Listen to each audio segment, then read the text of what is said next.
आदाब नाजरीन, मैं हूं आपका होस्ट वसीम अहमद अलीमी।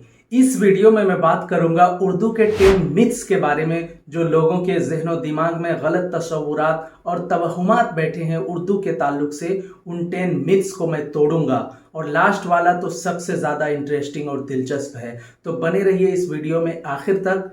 उससे पहले अगर आप मेरे चैनल पर पहली बार आए हैं तो आपसे रिक्वेस्ट है कि इसे सब्सक्राइब करें। सब्सक्राइब को उर्दू में इजाब कबूल कहते हैं। तो चलिए बिना किए बकवास करते हैं गुफ्तगू का आगाज़। एक नंबर पे जो पहला मिथ है वो ये कि मुंशी प्रेमचंद उर्दू के राइटर हैं या हिंदी के। तो इसका जवाब देने से पहले मैं आपसे पलट के ये सवाल करना चाहूँगा कि हिंदुस्तान को लिटरेचर में पहला और आखिरी नोबेल प्राइज़ दिलाने वाले रविंद्रनाथ टैगोर बंगाली के राइटर हैं या अंग्रेज़ी के? क्योंकि उनको जो नोबेल प्राइज़ मिला लिटरेचर में वो उनको उनके ट्रांसलेशन पे मिला, जो गीतांजलि का उन्होंने खुद ही अंग्रेज़ी में ट्रांसलेशन किया था सॉन्ग्स ऑफ रिंग्स के नाम से। तब भी आपका जवाब होगा कि वो तो बंगाली के राइटर हैं, क्योंकि बुनियादी तौर पर वो बंगला लैंग्वेज में लिखते हैं और उनकी जो नज़में हैं, जो दी तो डाक सुने क्यों ना आशे तो भी एकला चलो रे, और उसका जो ट्रांसलेशन किया गया है कि if someone does not respond to your call then walk alone, तो ये ट्रांसलेशन है, चाहे वो खुद करें कोई और करे। तो बुनियादी तौर पर मशहूर हो जाने से किसी और लैंग्वेज में या अवार्ड हासिल कर लेने से या उस लैंग्वेज में रेपुटेशन बन जाने से उसकी जो बुनियादी ज़बान होती है वो नहीं बदलती। तो आपका जवाब है कि रविंद्रनाथ टैगोर बंगाली के राइटर हैं। तो पलट के मैं सवाल करूंगा कि मुंशी प्रेमचंद ने 1915 तक तो हिंदी में कुछ नहीं लिखा और तब तक उनकी शोहरत बिल्डअप हो चुकी थी। उपासला यूनिवर्सिटी स्वीडन के स्कॉलर हैं बेंस वार्नर वेसलर। उन्होंने अपने मजमून प्रेमचंद के बारे में लिखा है मूविंग इनसाइड द लैंग्वेज, जो 2012 में एकटा ओरिएंटेलिया में शाये हुआ है। उस मजमून में वो बात करते हैं कि प्रेमचंद ने 1915 तक तो कुछ भी हिंदी में या हिंदी स्क्रिप्ट या देवनागरी में नहीं लिखा था और उस वक्त तक उनकी शोहरत मकबूले आम हो चुकी थी एज अ राइटर। तो उस वक्त तक वो कहाँ में लिख रहे थे? उर्दू में लिख रहे थे। और आखिर उम्र में भी उनका जो अफसाना कफन शाये हुआ 1936 में, वो रिसाला जामिया में शाये हुआ और वो नूरी नस्तालिक फॉन्ट में ही लिखते थे। तो उम्र भर वो लिखते रहे, लेकिन वो जुल्लिसान थे। अब मसाला ये है कि हिंदी वाले ये कहते हैं कि वो हिंदी के राइटर थे और उर्दू वाले ये कहते हैं कि वो उर्दू के राइटर थे, और मैं कहता हूँ कि दोनों ही गलत हैं, क्योंकि वो दोनों ही ज़बान में लिखते थे। खालिस ये कहना कि वो उर्दू के राइटर थे ये भी गलत है, और खालिस ये कहना कि वो हिंदी के राइटर थे ये भी गलत है। और मिथ ये है कि लोग ये तक जानते ही नहीं कि मुंशी प्रेमचंद उर्दू में भी लिखते थे। Most of the people who do not come from the Urdu background think के मुंशी प्रेमचंद ने कभी उर्दू में कुछ लिखा ही नहीं, उनको बस हिंदी राइटर के तौर पे तस्वुर करते हैं। तो इस मिथ को तोड़ दीजिए। प्रेमचंद ने लिखना शुरू किया था उर्दू लैंग्वेज से और आखिर उम्र तक भी वो उर्दू में ही लिखते रहे।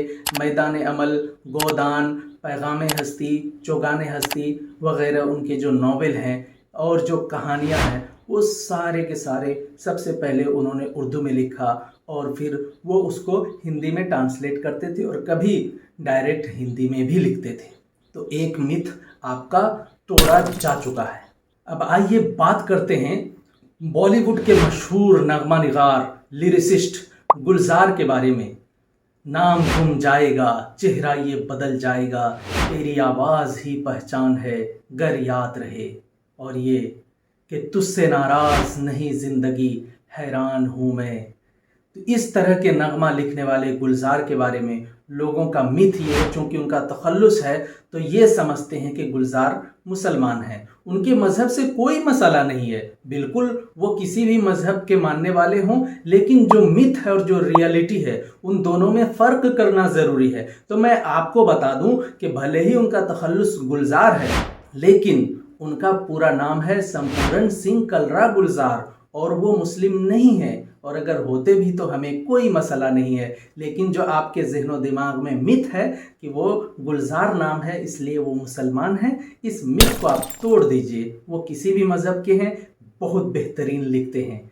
और इसी नाम से एक और हैं पंडित गुलजार ज़ुत्शी, वो भी उर्दू के बेहद मशहूर शायर थे और बेहतरीन उर्दू तहजीब के हामिल शख्सियत के मालिक थे। तो इस मिथ को आप तोड़ दीजिए कि अगर किसी का तखल्लुस गुलजार है तो वो मुसलमान होंगे, ऐसा कोई मसला नहीं है। 3 नंबर पे जो मिथ है वो ये है कि लोग समझते हैं Urdu is a dying language.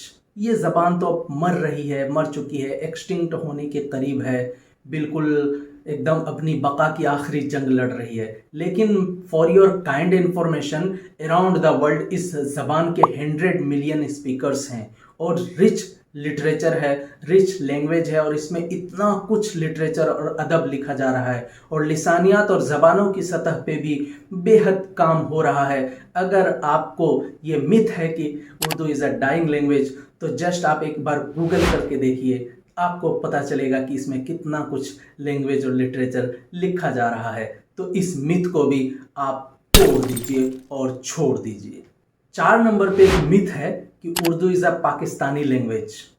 लेकिन दोस्तों, सवाल ये है कि 1947 में जब पाकिस्तान बना तो उस वक्त उर्दू ज़बान बेहद तरक्की कर चुकी थी। इसमें अदब लिखा जा चुका था, इसमें लिटरेचर लिखा जा चुका था। मंटो, इस्मत चुगताई, कुर्रतुल ऐन हैदर, उससे पहले मुंशी प्रेमचंद, सज्जाद ज़हीर, इतने बड़े बड़े राइटर की किताबें मंजर आम पर आ चुकी थी। तो जब उस मुल्क का वजूद भी नहीं था तब ये ज़बान फल फूल चुकी थी और अपने उरूज को और क्लाइमेक्स को पहुंच चुकी थी। तो वो वहाँ की लैंग्वेज कैसे हुई? ये तो हिंदुस्तान में पैदा हुई, यहीं पली बढ़ी है और इसका ताल्लुक इंडो आर्यन लैंग्वेज से है। आप तो जानते ही हैं, इंडो आर्यन, इंडो मतलब इंडिया, यानी हिंदुस्तान। ये जो इस लैंग्वेज किस फैमिली से बिलोंग करती है? तो इंडो आर्यन लैंग्वेज की फैमिली से बिलोंग करती है। तो इस मिथ को भी आप तोड़ दीजिए और छोड़ दीजिए। 5 नंबर पे है उर्दू मतलब सिर्फ शेर व शायरी। ऐसा नहीं है। जब देखिए, हम लोग जब कॉलेज में थे, मैं उर्दू डिपार्टमेंट और उर्दू लिटरेचर का स्टूडेंट था, तो मुझे दूसरे डिपार्टमेंट के स्टूडेंट्स जब मिलते थे और इंट्रोडक्शन होता था कि I am from Urdu department, तो उनको कहते थे अच्छा कोई शेर सुनाओ।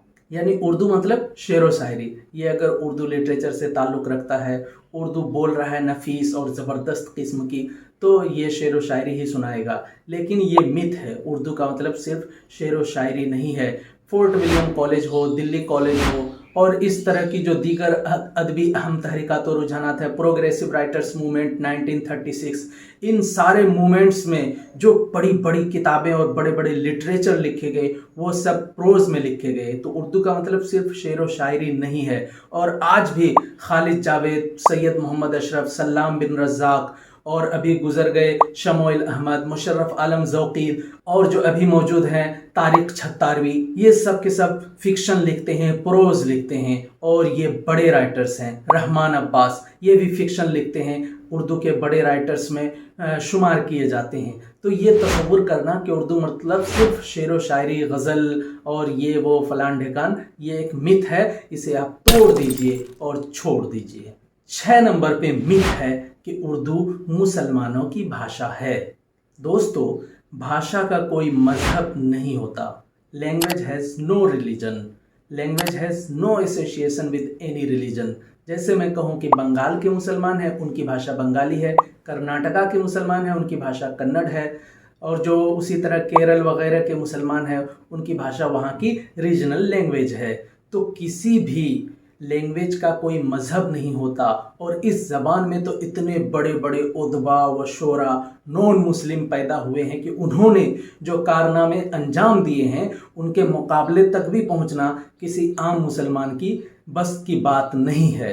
उनमें से मैं चंद नाम आपको गिनाना चाहूँगा। इब्तदा प्रेमचंद से ही किए देते हैं, फिर गालिब के बहुत सारे शागिर्द हैं, और फिर कृष्णचंद हैं, कन्हैयालाल कपूर हैं, और फिर राजेंद्र सिंह बेदी हैं, और फिर इसी तरह पंडित बिरज नारायण चकबस्त हैं। ये सब के सब उर्दू के राइटर्स हैं। तो ये कहना और सोचना, तसव्वुर करना, मिथ पालना कि उर्दू मुसलमानों की भाषा है, ये बस एक मिथ है, इसका रियलिटी से कोई ताल्लुक नहीं। तो इसे भी तोड़ दीजिए और छोड़ दीजिए। 7 नंबर पे उर्दू से मुतल्लिक मिथ है कि उर्दू एक मुश्किल ज़बान है, नक्श फरियादी है किसकी शोखी तहरीर का, कागजी है पैरहन हर पे करे तस्वीर का। مرزا غالب کا دیوان ہی اس شعر سے شروع ہوتا ہے اور وہ مشکل ہے، اسے سیکھنا بہت مشکل ہے اور بہت ہی ڈیفیکلٹ لینگویج ہے، لیکن یہ ایک متھ ہے کیونکہ آپ نے جو شعر سنا وہ تو غالب کا ہے اور غالب کو کہا ہی جاتا ہے مشکل پسند شاعر۔ اگر آپ کو آسانیاں چاہیے تو سنیے یہ نظم، یہ ہم گنہگار عورتیں ہیں جو اہل جبہ کی تمکنت سے نہ روب کھائیں، نہ ہاتھ جوڑے، نہ سر جھکائیں۔ دیکھیے اس میں ایک دو لفظ ہے جو آپ کو نہیں سمجھ میں آیا ہوگا، باقی اس کا کنٹیکسٹ آپ کو ضرور سمجھ میں آیا ہوگا، یا اس طرح کی اور دیگر نظمیں جو اختر الایمان کی نظمیں ہیں وہ سب آپ کو آسانی سے سمجھ میں آتی ہیں۔ تو یہ لینگویج مشکل نہیں ہے، کوئی بھی لینگویج مشکل نہیں ہے، ہر لینگویج کا اپنا ایک پیرامیٹر ہوتا ہے، گرامر ہوتا ہے، کنٹیکسٹ ہوتا ہے، کلچر ہوتا ہے۔ آپ جب سیکھنے جائیں گے تو آپ کو کوئی بھی لینگویج مشکل لگے گی، کمپیریزن کیجئے گا تو ایک دوسرے سے ریلیٹیوٹی ہوتی ہے کہ کوئی زیادہ مشکل ہے، کوئی زیادہ آسان ہے، لیکن اردو کے تعلق سے یہ مت پالنا کہ یہ بہت مشکل لینگویج ہے، یہ بس ایک مت ہے، ریئلٹی سے اس کا کوئی تعلق نہیں۔ اگر آپ کا میڈیم آف انسٹرکشن ہندی ہے تو اس کو میڈیم بنا کے آپ بہت آسانی سے اس لینگویج کو سیکھ سکتے ہیں، سیکھنے والے بڑی تعداد میں سیکھ بھی رہے ہیں۔ 8 نمبر پہ جو مت ہے دوستو وہ یہ ہے کہ غالب، میر، جون ایلیا جو اردو کے بڑے بڑے مشہور شاعر ہیں ان کے نام سے جوڑ کر کے ایک سے ایک شعر سوشل میڈیا پہ وائرل ہو رہا ہے کہ عمر بھر یوں ہی غلطی کرتا رہا غالب، دھول چہرے پہ تھی اور آئینہ صاف کرتا رہا۔ بتائیے یہ شعر بھلا غالب کا ہو سکتا ہے؟ اگر ہے تو آپ بتائیے، ان کے دیوان یا کسی بھی کتاب میں آپ ریفرنس دیجئے تو آپ کو میں منہ مانگا انعام دوں گا، بلینک چیک بھر دوں گا، بلینک چیک دے دوں گا، آپ جتنا چاہو بھر دو۔ آپ پروف نہیں کر سکتے ہیں کہ یہ شعر غالب کا ہے۔